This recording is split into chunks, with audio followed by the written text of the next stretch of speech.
প্রভাবশালী থাকলেও এখন আর ওজনদার নন অনুব্রত মণ্ডল। গত 6 মাসে 19 কেজি ওজন ঝরেছে। গরু পাচার মামলায় জেলবন্দি কেষ্টর।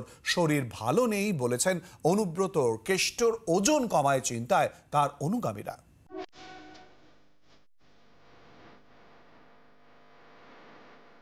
অনুব্রত মণ্ডল বীরভূমের দাপুটে তৃণমূল নেতা। প্রায় 6 মাস ধরে শ্রীঘরে তার ঠাঁই। তৃণমূলের বীরভূম জেলা সভাপতির প্রভাব প্রতিপত্তির সঙ্গে সঙ্গেই তার ওজনও যে সমান তালে পাল্লা দিচ্ছিল সে কথা বলা বাহুল্য। তবে এবার বোধহয় তাল কাটল। তার প্রভাবশালী তকমা নিয়ে বিতর্ক থাকলেও এখন তাকে দেখে কিছুটা চিন্তায় তার অনুগামীরা। চিন্তার কারণ অবশ্যই তার ওজন। গত বছর 25শে অগস্টে গ্রেফতারের সময় কেষ্টর ওজন ছিল 110 কেজি। গত বছর 20শে নভেম্বর অনুব্রতর ওজন কমে হয় প্রায় 100 কেজি। সোমবার স্বাস্থ্য পরীক্ষায় জানা যায় কেষ্টর ওজন 91 কেজি। শারীরিক কিছু সমস্যা অনুভব করায় সোমবার পরীক্ষার জন্য অনুব্রত মণ্ডলকে নিয়ে আসা হয় আসানসোল জেলা হাসপাতালে। অনুব্রত জানান শরীর তার মোটেও ভালো নেই।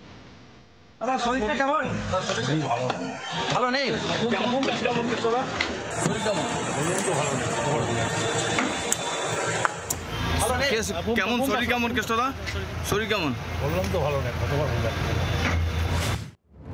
প্রায় 1 ঘন্টা তার বিভিন্ন পরীক্ষা নিরীক্ষা হয়। চিকিৎসক জানান সবকিছুই মোটামুটি স্বাভাবিকই আছে কেষ্টর। আপৎকালীন চিকিৎসার আপাতত কোনো প্রয়োজন নেই, তবে ওজন কিছুটা কমেছে। আমার ফিজিশিয়ান সার্জন প্রচণ্ড দক্ষ, তারা এখানে দীর্ঘদিন ধরে আছেন। তারা ভালো করে চেক আপ করে তারা তাদের মতামত দিয়েছেন।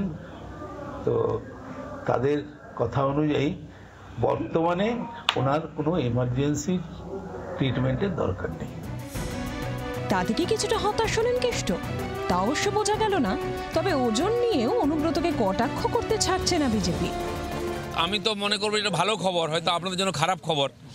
আরও বাকিদেরও ওজন কমুক, কমপক্ষে একটা লাভ হোক জেলে যাওয়ার। বাকি টাকাও চলে যাচ্ছে, ওজনও চলে যাচ্ছে, এটা দেখে বাকিদের শেখা উচিত। এখন আদালতের নির্দেশে 3রা মার্চ পর্যন্ত জেল হেফাজতে অনুব্রত মণ্ডল। বাসুদেব চট্টোপাধ্যায়ের রিপোর্ট, জি 24 ঘন্টা। বাংলার আওয়াজ, বাঙালির আবেগ, জি 24 ঘন্টা।